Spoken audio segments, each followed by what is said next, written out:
I'd like us to get straight into it. I think we've heard from Marcus Hicken what the situation is. We have got to 5 BCSCs, and we have really effectively underscored the importance of understanding the links between climate peace and security, and we know that we need to kind of get going. We know that 70% of climate vulnerable countries, across the world, are the most fragile. And this confluence of vulnerability and limited capacity of governments and institutions and people to cope with these climate impacts should mean that these countries are prioritized by climate finance. And yet the reality is the opposite. The reality is that these countries, these kind of 70% of most climate vulnerable countries, which are also doubly vulnerable because of the fragility they're facing, remain the most neglected by climate finance. There are structural challenges in the aid architecture, in the climate financing architecture. There is risk aversion of donors. There's a lack of appropriate implementing partners to respond to some of the climate and conflict, these complex realities of risk on the ground. There are all sorts of barriers. These are all the kind of structural and real-world barriers that hinder climate action and climate finance reaching these most fragile and conflict-affected countries. Last month, leaders gathered in New York for the General Assembly to discuss many things, one of which was climate action for fragile states. I think representatives from all of your countries were there, and whilst it's heartening that this was on the topic of the general, this was on the agenda, a key topic of the discussions in New York, it's also kind of, we need to be aware that these discussions are not yielding the kind of catalytic action that we really need to be seeing now. So I want to maintain the positivity that Marcus Hicken started us with, but I also want us to avoid simply reiterating what we already know. We know that fragile states are the most affected. We know that they've contributed the least to the climate crisis, but let's talk rather about what we can do about this in very real terms.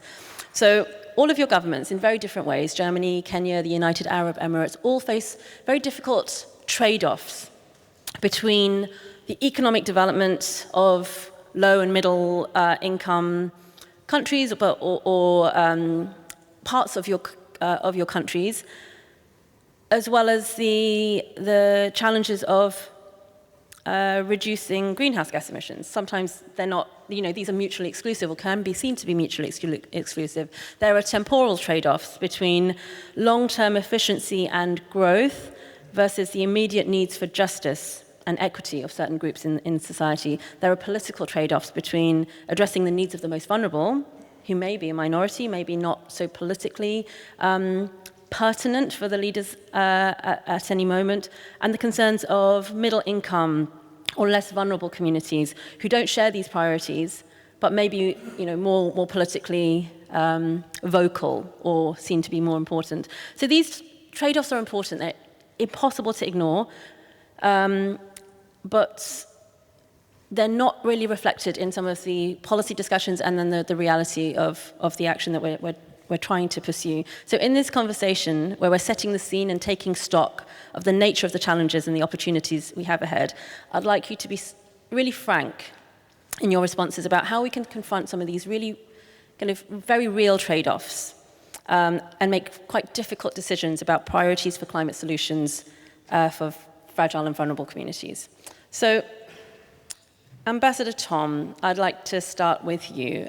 Your president's been very vocal about some of the structural challenges of advancing climate solutions in countries affected by fragility and vulnerability. So I'd like you to outline some of the flaws that you see, maybe 3 key flaws you see in the global financial architecture. Thank you very much, Ms. Vivek Ananda. Is it Ms. Joy and Peace? Joy and Wisdom. That is her surname, Ms. Vivek Ananda, Joy and Wisdom. Let me thank you for introducing the subject, and also to say that as my brother from the Foreign Ministry, Auswärtiges Amt, I too am not here as me, but in representation of the Principal Secretary of the Foreign Ministry of Kenya, who's a lot smaller than I am, and definitely he's a marathon runner, and as you can see, I cannot run to save my life. The important things raised here regarding flaws of the current system, let's reflect on them. Number one, the current international system is based out of the challenges of at the end of the Second World War. The global governance system that was put together to enable Europe to come out of the hole it was in at that time. Similarly, the institutions of finance that were designed at that time were focused exclusively to address that need. Now, they were tailor-made for Europe, and you can see now over the decades, 70 plus years, that it is not fit for purpose.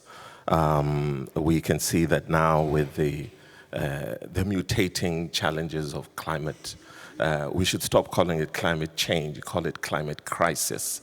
These mutating challenges, youth unemployment, the problems of pandemics, and so on. So that's number one. We need to restructure the global governance system as well as the global financial architecture that addresses those challenges that used to be there over 70 years ago. The second thing is the structure. The second flaw that we have to address is the structure where, as you know now, with issues such as representation, the issue of special drawing rights, the accountability mechanisms of the global financial architecture, all ranged, actually poised against, in my view, in our view, the developing world. And President Ruto has really spoken out about this over and over again. And I think it bears repeating. If you talk about SDRs, for example, Africa, we are the home of what, 1.4 billion people, and 60% of the world's poorest. Last year, 2022-2023, we received only 5.2% of 2022-2023 SDRs. So that tells you. The second thing that we have to address is the problem of ratings agencies. UNDP has done a study, and it tells us that we can save up to 75 billion if the credit rating agencies were able to reassess based on, to stop using the subjective criteria that they use. My personal favorite is DRC. If you put all the metals, the critical minerals that they have in their country, DRC may end up being the most creditworthy country in the world. But definitely that's not happening. So that's the second thing. The third thing, which President Ruto has really addressed, is a high cost of borrowing. If you look at it, countries such as ours, borrowing is so expensive. We go to the same pot to get our money. I think statistics indicate that for a country like Kenya, we'd go for 30% what a country like Germany would get probably at 2%. So it makes it very difficult, and this exploding challenge in enabling us to deliver on some of the problems that we face is going to continue if we do not address this particular challenge. So these are some of the three areas that I'd like to mention as part of the problem. Thank you. Thank you so much, Ambassador Tom. Yeah, very interesting. I'd not really thought about this subjectivity and maybe quite value-laden set of criteria of essentially the Bretton Woods institutions, which were set up for a very different purpose. So thank you very much for flagging these, and they're very concrete as well. Christina, I'd like to jump to you then. Ahead of COP28, Germany as a donor is one of the donors that put money into some of the climate funds. Can you maybe respond to some of these points that Ambassador Tom has raised in terms of how Germany, as a donor, can support better accessibility to funds to fragile and vulnerable countries. Yeah, thank you, Janani, and thanks for having us here. I think it's a great conversation that we really need to have, and I think it's also very important that you pointed out many of the things are understood already. So most of us, we know the problems, but we don't have the solutions. So it's good to discuss it, but we have had so many analyses and so many discussions that actually we also know the reasons. We know that Ambassador has just pointed out, we know why things are being so difficult, and especially for fragile contexts, which we are discussing here, it is much more difficult to achieve the objectives that we have. So at last year's BCSC, we decided that it was high time to move from rhetoric to action. And as part of the discussion, and in order to find these solutions, we thought it was necessary to convene and to learn more from each other's very practical experience.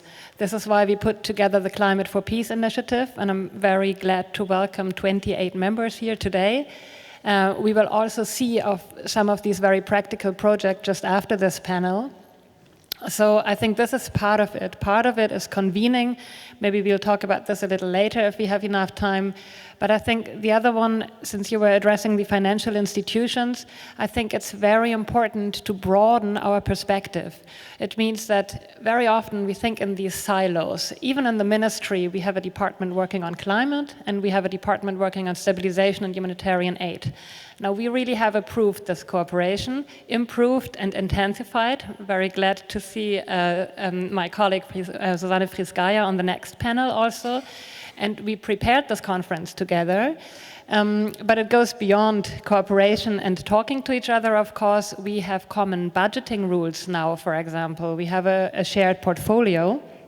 So I think coming together here and using each other's experience, using each other's funds also, I mean, this is about money, we have to be honest, and the access. I think that's very relevant because often the climate actors, so to say, they don't have access. I mean, for the Green Climate Fund, for example, it is very difficult. They have it as a priority. They have started a project in Haiti, but they encounter so many practical difficulties even in setting up the project. And for the recipient countries, I heard from Somalia, for example, how difficult it was. Also, we have an example from Bangladesh, how difficult it was to even apply for these funds. And so if we have actors working in these contexts and they have experience with how to set up projects that really work, I think this is where we can really learn from each other and overcome these barriers. So it's one of the steps. But of course, there's more than the Green Climate Fund. And we are happy that Germany could increase its contribution. Yesterday, we had the replenishment conference. Germany's contribution is 2 billion now, and other countries have increased their contributions. There's the adaptation fund. We think it's very relevant that we increase adaptation in general and that we reach the global goal and the share also of adaptation in climate finance, which is to this objective and which should also, of course, reach the most vulnerable and fragile context too. But in order to get there, we also need to increase the donor basis, which is also a discussion for COP28. And also for the Loss and Damage Fund and the Loss and Damage arrangement that we will hopefully be able to conclude on at your COP in Dubai in the beginning of December. Thank you. Thanks, Christina. So, since you mentioned the COP in Dubai, Ambassador Ahmed Alatta, I'd like to come to you. As the COP host, the UAE has taken a momentous step forward by including a thematic focus on peace for the first time ever, which I think is excellent, in the Relief, Recovery and Peace Day. And as part of the COP presidency, as ambition for this day, I understand that there's going to be a declaration as well as a package of solutions to better address the needs of fragile states in accessing and pursuing climate action. So, just on the back of what Christina's mentioned, what is the role of the UAE's presidency in ensuring that these solutions in this declaration and in the package of solutions aren't just kind of pledges on a piece of paper, but are actually addressing the needs of those affected. So I think what will be marked in this COP, what we're aiming to have is really to be the COP where the relationship between climate change and conflict is not only highlighted, but actually in the forefront of policymakers' minds. People working in government, people working in business, in institutions, in academia, to really realize that it's not only the weather that's going to change, it's wars, it's displacement. There will be a far-ranging impact of this phenomenon, which we felt as humans since the time of the Roman Empire, when climate change is a theory of why this empire was. In any case, that's why, in the Middle East, we have witnessed firsthand the impact of climate change and how it's created a vicious cycle with conflict. And we really see it's in our global interest to have first in our history Relief, Recovery and Peace Day. It's going to take place on December 3rd. And there are two components to this. There is a declaration which is meant to highlight this phenomenon, attract attention and gain interest into it. But the second is a package of solutions. And the approach we're taking with this package of solutions is to make it with an input from a wide variety of different actors, right? So governments, international organizations, financial institutions,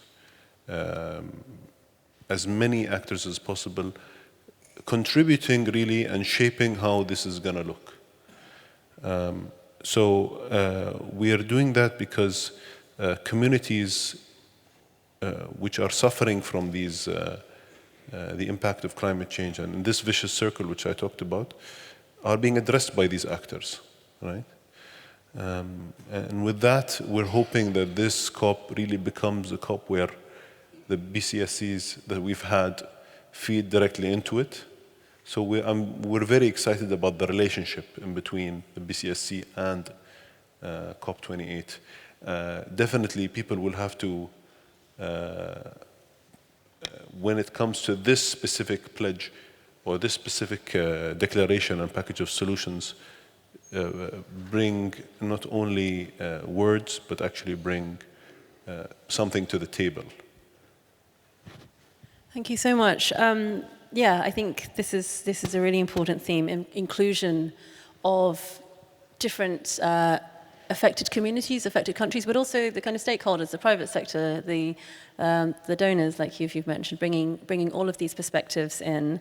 Ambassador Chom, I'd like to carry this point over to you, the theme of inclusion and making sure the affected communities, but also the affected countries are part of the conversation. I mean, we're sitting here in Berlin and having perhaps, quite a Eurocentric conversation around climate and security yet again. But this BCSC is happening on the back of BCSC Nairobi and also the Africa Climate Summit, which we really tried to feed into the shaping of the agenda. So can you share some of the exemplary ways through which kind of African-led solutions on climate security that have been discussed in Africa with African expertise can be fed into some of these kind of multilateral, but often quite European and kind of Western-led conversations, how this can be advanced and how some of these solutions might be achieved through your experiences from the Kenyan model.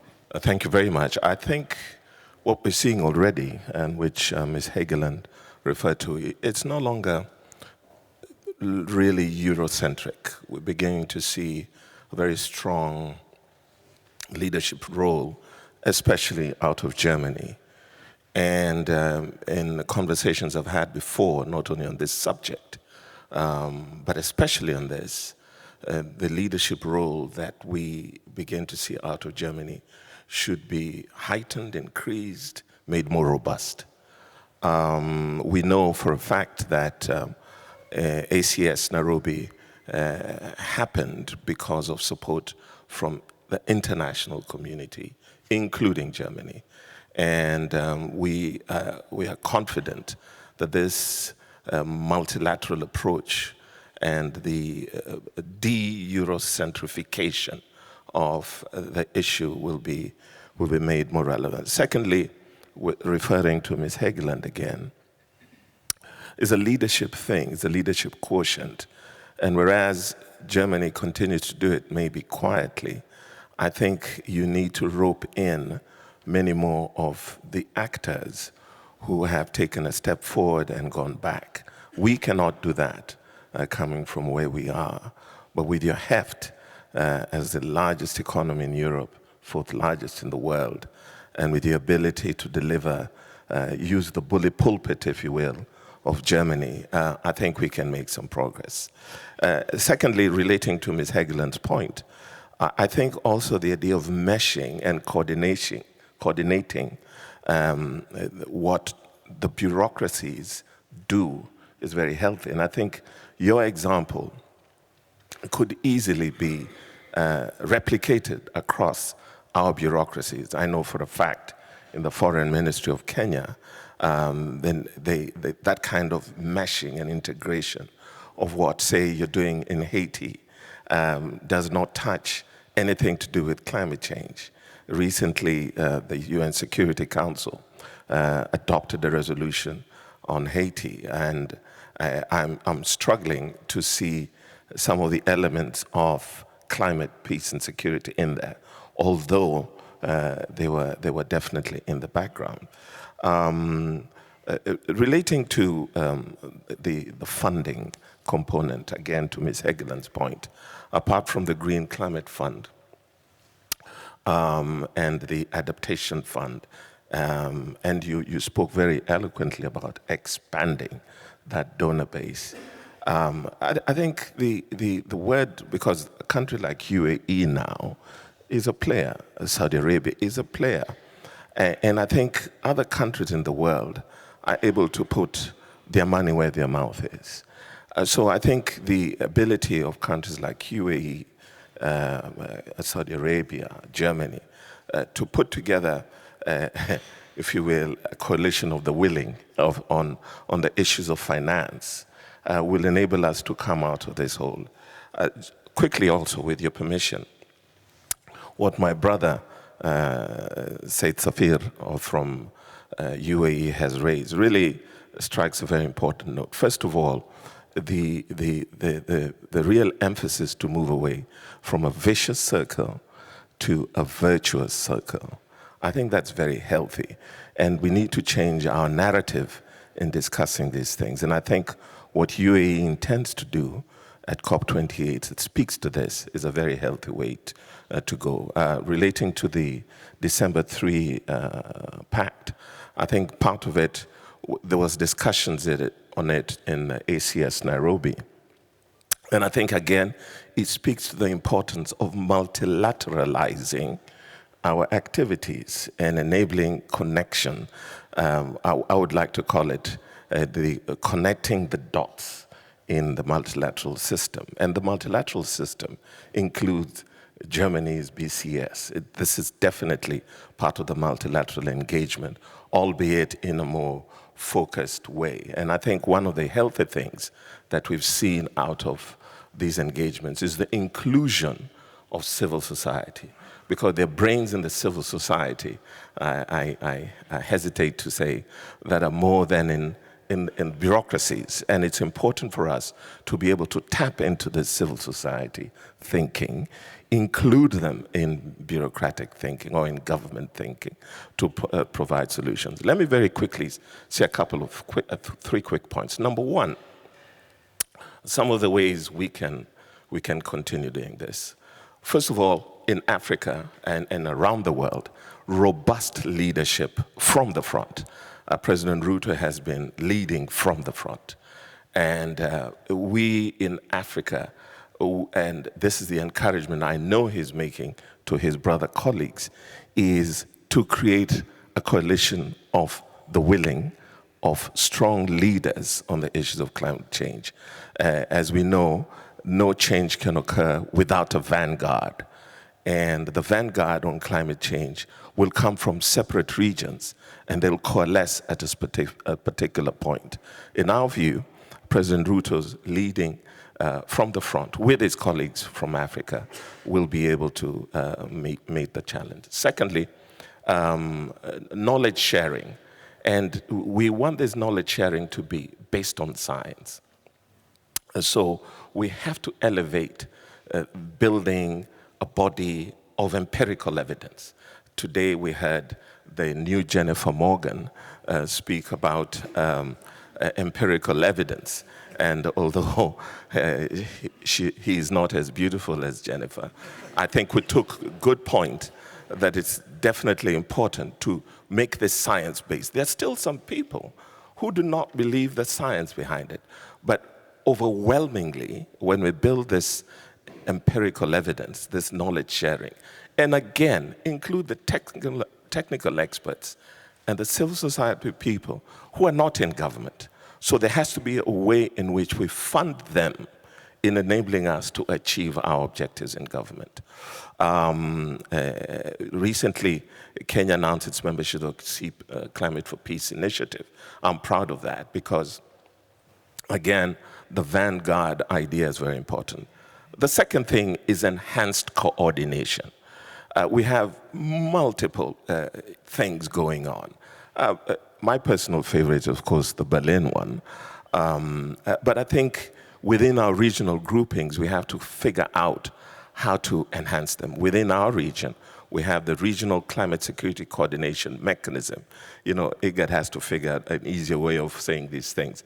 Regional Climate Security Coordination Mechanism is one example of what regional economic commissions in the continent have come together. Equally, the UN has decided, for example, to establish the first regional UN climate, peace, and security hub in Nairobi to support the operationalize the IGAD regional mechanism. Now, I think this is a lot of words to say. It is vital to coordinate using the platform of multilateralism. It is vital to coordinate using multilateralism. And one of the ways we can easily do it, we already have institutions which we created out of the Second World War, out from 1975, really not out of the second, like UNEP. And I think we ought to figure out how we use existing institutions, expand their mandate, increase their ability to deliver. And the last point, seeing my sister here grabbing the mic, the last point is to reform of the IFIs. It is incredibly important for us to figure out, and I think Germany is talking about that, making this funding capacity more democratic, enabling us to move our people, our countries, out of this real horrible challenge of financial distress, and enabling us to have access to technology and finance. Now, Nairobi Declaration came out with something that speaks to this and called for the establishment of a global public climate financing mechanism. Okay, that means to say, look, we just need to get another place where we can secure this funding in a way that enables us to achieve our objectives. Thank you. Thank you so much, Ambassador Tom. Sorry, I wasn't grabbing the mic to rush you. It's just because what you said made me think of something that I wanted to ask you immediately as a follow-up. You mentioned, you talked about multilateralism, you talked about German leadership, but you also talked about institutions and reforming institutions to advance multilateralism. But I wonder, you know, one thing that we saw from the Africa Climate Summit was strong leadership from Kenya forging multilateral progress, even without accompanying institutional kind of frameworks and mechanisms, to create a kind of coalition of the willing, as it were. So I wonder if there's actually something around questioning the fact that at the moment multilateralism the effectiveness is somewhat questionable if we think about it in terms of a kind of global international sense. And perhaps the new multilateralism is this kind of slightly more informal, ad hoc, regional approach. And I think Kenya's example of leadership, running ahead of the vanguard with President Ruto's efforts to kind of create this coalition in Kenya outside of any kind of formal institutions. Is that an alternative to, or can that be a complementary dimension to some of the kind of institutional barriers that we face? We know the UN system has lots of virtues, but also lots of challenges. And I feel like maybe there are some examples from Kenya and Africa's experience that might be replicable to other regions which also face kind of slightly stagnant regional mechanisms and aren't so included in the international process, but could also, learn from some of what's happened with the Africa Climate Summit. Absolutely. Look, but we have to be careful. We don't throw the baby out with the bathwater. The UN is an excellent institution. The EU is an excellent institution. So is the African Union. But some of the mechanisms are archaic. And when you find that the institutions you've built are not fit for purpose, and we find alternatives to what you've built, you have to figure out why. And if nothing is happening, inevitably you'll find parallel or new institutions coming up. Our position is, let us work with what we have. And while what we have is not meeting our strategies, let's continue outside of it, but in support of what already has been cooked. And I think you'll find in every institution across Europe, across Asia, in Africa, what we put together initially is not working.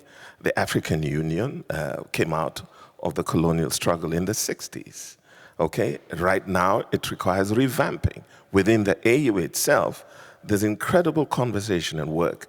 How are we going to make this institution more fit for purpose in the EU itself? And including when some of the members of the EU want to jump out of the system that they have built and still want to work within that institution and others.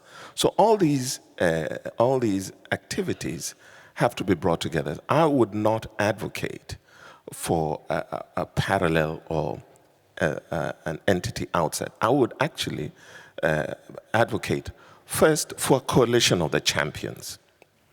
So within the African continent, within Europe, within Asia, you will find a singular focused leadership leading from the front as a vanguard, pulling the rest, or enabling others to join, not pulling, enabling others to join. And then from there, the institutions that we have built will say, look, we are out of the loop. We have to remain relevant. The UN Security Council is an excellent example, okay? But that's at another level. But this is the way we look at it. Let's create a coalition of the champions, and the 28 or 24 countries here with Germany's leadership and a country like UAE, I think we're in a good position to do that. Thank you. Thank you, Ambassador Tom. So with this coalition of champions, Christina, I'd like to come back to you. So Climate for Peace was launched last year. And in your previous statement, you talked about the importance of sharing and learning so that we can really get practical. And we talked about financing, and I think one thing that's important with fragile states is it's a question of how as much as how much when it comes to money and responses. And I think Climate for Peace is about answering that question of how. How do we get this right in fragile states to ensure that climate action can be peace positive and not do harm. Not to say the how much isn't important as well, but I think it's also important to think about the kind of the mode of engagement too. And I think we've already collected some really great examples, and maybe you can share some of the achievements of last year and maybe some of the priorities for the initiative for the year ahead. Yeah, thank you, Janani. And as I mentioned, I'm really glad that we will have time to really hear from project members after this panel. And I'm looking at the time already to see that we can actually leave room for these projects too. So I won't be very long here, but to make this a real conversation, I would like to react also to the previous speaker, because it's also part of what we are doing in Climate for Peace. So if we are working on concrete projects and on implementation on the ground and on how to improve this, of course, we see the international and multilateral mechanisms, how they work and where they have their limits also. So a lot of what we are doing is coordinated very closely with the climate security mechanism in New York. And it's really great news that IGAD has come to found the regional CSM. I pronounce it that way, it makes it easier, even though lots of abbreviations won't help either. But to have such a coordinating body at a regional level and at the multilateral level is really of great importance and relevant, because, as you said, we need the United Nations. It's very complicated, and we need all the United Nations agencies. So here in the CSM, for example, we have UNEP, UNDP, we have the political entities, DPO and DPPA, working together and coordinating their approaches. It's kind of what I said earlier, what we are trying to do at a national level, because this is exemplary, of course, but we need this at the multilateral too. So if we have bodies like the CSM, or if we have other agencies who are doing highly relevant work like UNHCR, the Peace Building Fund, we have a colleague here today, then in all our missions, I mean, I'm sure all of you know for how long and with what effort we have tried to have a thematic resolution in the UN Security Council. Of course, it's a shame it didn't work out so far. We haven't given up. But also, I mean, we had the biggest support ever for a resolution when we voted on this in 21. And also, we have seen in so many concrete mandates that the link between climate and security is being acknowledged there. And very concretely, in the UN missions, we now have climate and security advisors. So the problem that you described, Ambassador, we are about to address this. I mean, of course, it's not perfect yet, but I think, you know, going there together and also having your input, for example, in the Climate for Peace discussions, I think improves this. So we are really moving forward. I think, as I said, the climate security advisors, by the way, I think Chris Hodder is here today. He was our first climate security advisor in UNSOM, but now 6 or even 8 missions have it. In the EU, we are replicating the system. We've seen lots of progress, actually, from this coordinating work. And I think that's the way forward. But it's not limited to the missions. I think it's also the funds. So I mentioned agencies like we are working on disaster risk reduction, for example, which is, again, our colleagues from the Department of Stabilization working with them. We are working with UNHCR. There's the Women, Peace and Humanitarian Fund. And all of them, in their work, they notice the difficulties and the risks that climate change, or the climate crisis, as you rightly put, confront them with. So they have to deal with new challenges, and I think there are new ways of answering. So basically, we have to include these climate windows or climate-related projects in these answers. And then I'm coming back to my favorite next panel, the one about the project.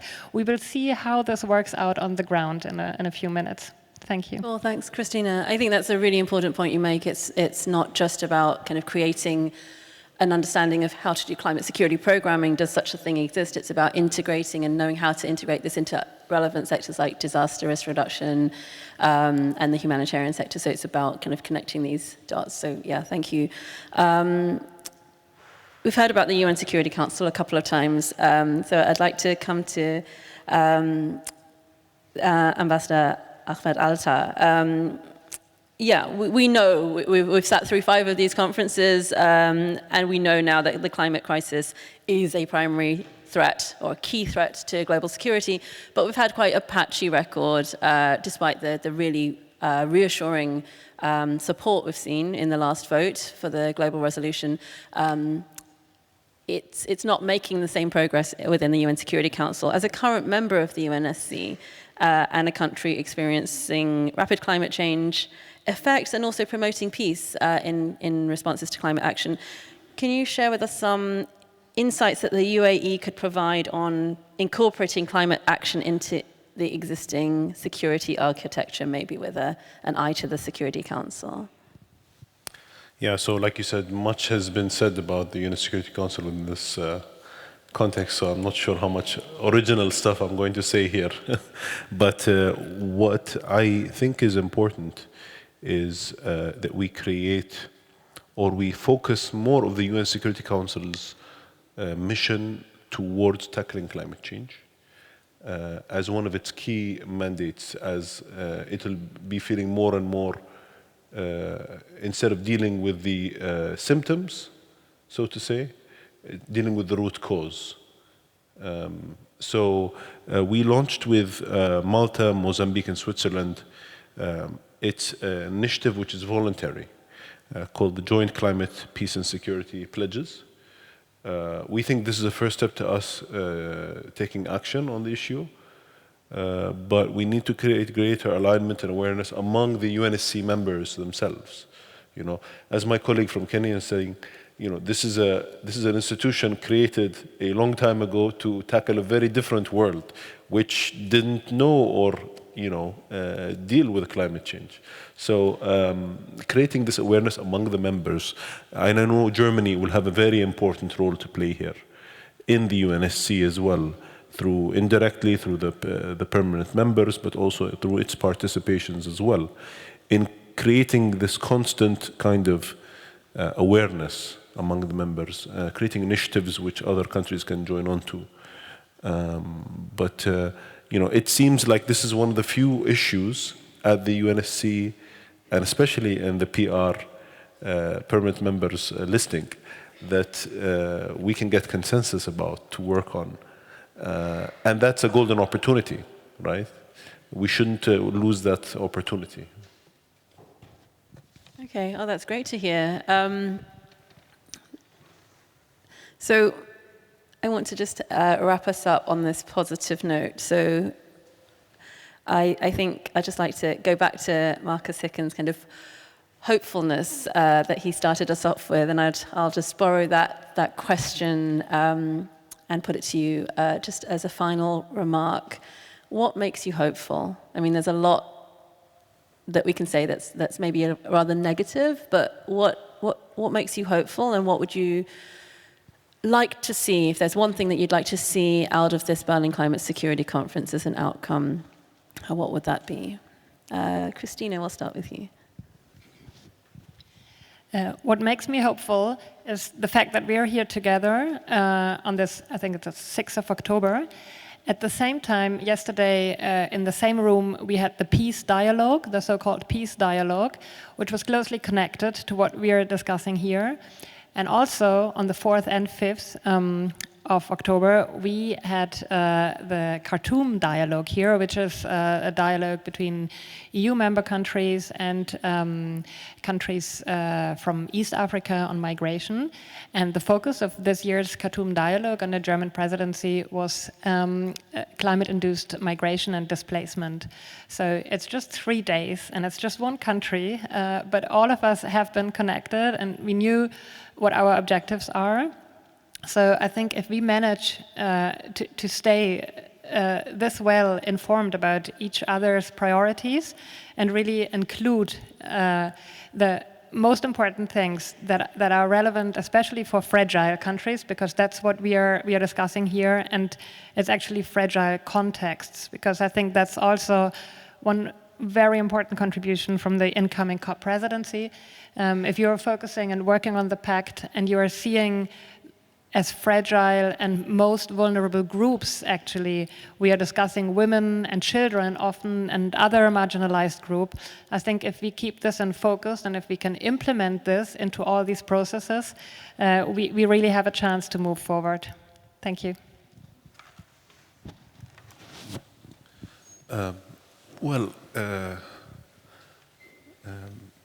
I want to offer maybe a message of hope to people who are working on this issue, particular issue.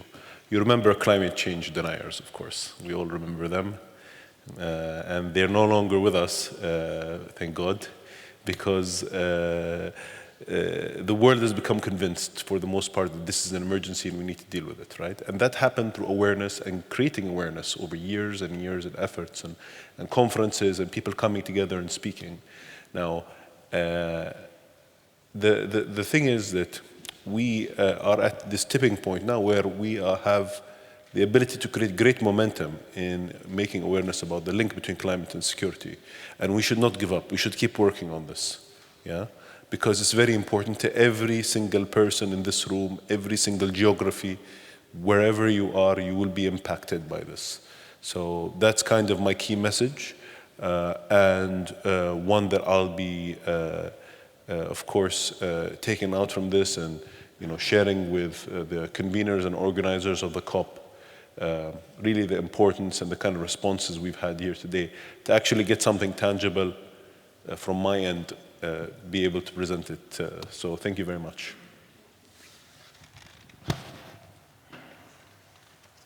Thank you, Joy and Wisdom. I keep on changing your name. Number one, big one,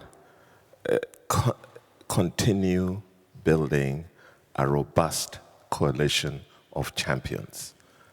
A robust coalition of champions. Pick them wherever they are. And let's not be held down by negativity. Let's continue using the building blocks. Humankind never does anything overnight. It's a process, not an event. So, and we have to walk with others. Even if you build this coalition of champions, you cannot say we are champions, we're moving ahead. Even fantastic soccer players like Rummenigge needed a team to win the World Cup. We too need a team to win the challenge of the climate crisis. We should also continue working assiduously to integrate our efforts. You talked of CPS, Climate, Peace and Security. Do not forget WPS, Women, Peace and Security. And then integrate this fantastic work and include institutions, my personal favorite, such as the Peace Building Commission, so that we integrate these efforts and do not give up on that. The integration is vital. We do not give up because incrementalism, when it's negative, we should discard it, but where it is positive, which means step by step, we should continue doing it. I still go back to the issue of leadership, and on this, Germany, you have to continue. You have to be in the vanguard, pull in those who are laggard, and those who decide to step away. Do not criticize them. We, in our parts of the world, do not assume that we know the best. We keep on holding hands and walking together.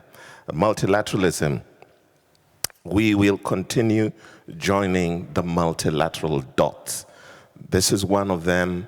What is happening in the UN is another. What's going to happen in COP28 is another.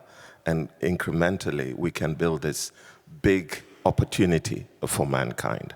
And the last thing is, we cannot reject or keep away from very important civil society expertise, technical expertise which resides there, and we need to find better ways of integrating them into thinking about the future. And asante sana, nimeshukuru.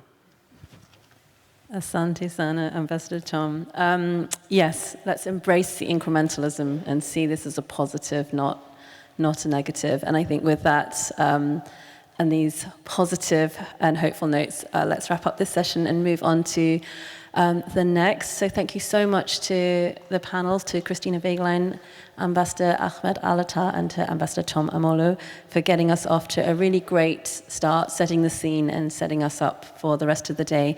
I'll now hand over to Anna, but as she comes to the stage, this applause is for you. Thank you.